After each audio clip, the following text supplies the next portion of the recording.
All TV, muling umangat ang rating sa pakikipagtambal sa Kapamilya Channel. Matapos ang mahigit 3 taon na matitinding pagsubok, unti-unti nang bumabangon ng free-to-air Channel 2, All TV, hindi lamang sa usapin ng ratings kundi pati na rin sa tiwala ng advertisers. Mula sa pagiging isa sa mga itinuturing na struggling channel, ngayon ay muli itong nagkakaroon ng pwesto sa kompetitibong free TV landscape sa bansa. Ang positibong pagbabago ay kasunod ng paglagda ng All TV sa isang licensing agreement sa ABS-CBN Corporation na nagbigay daan upang mapanood sa Free TV Channel 2 ang cable-based Kapamilya Channel. Dahil dito, muling naibalik sa mas malawak na audience ang ilan sa mga dekalibreng programa ng Kapamilya Network na dati limitado lamang sa cable at digital platform.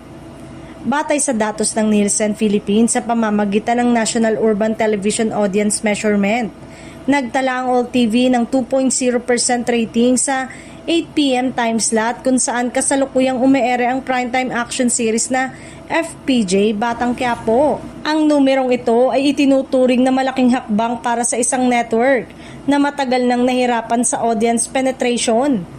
Nalampasan ang nasabing ratings ang ilang katapat na programa sa parehong oras, kabilang ang G-Flix ng GTV na may 1.8% at ang Totoy Bato ng TV5 1PH na nakapagtala ng 1.5%. Patunay ito na epektibo ang kapamilya content sa paghila ng manonood at sa pagbalik ng interes ng masa sa All TV2. Bukod sa pag-angat ng ratings, iniulat din ng network na fully loaded na ang commercial slot sa kanilang primetime block mula nang simulang ipalabas ang Kapamilya Channel content.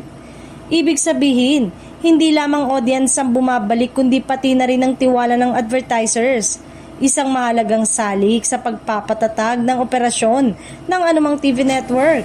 Matatandaang noong ilunsad ang All TV noong 2022, hinarap nito ang matinding hamon sa audience at advertiser support.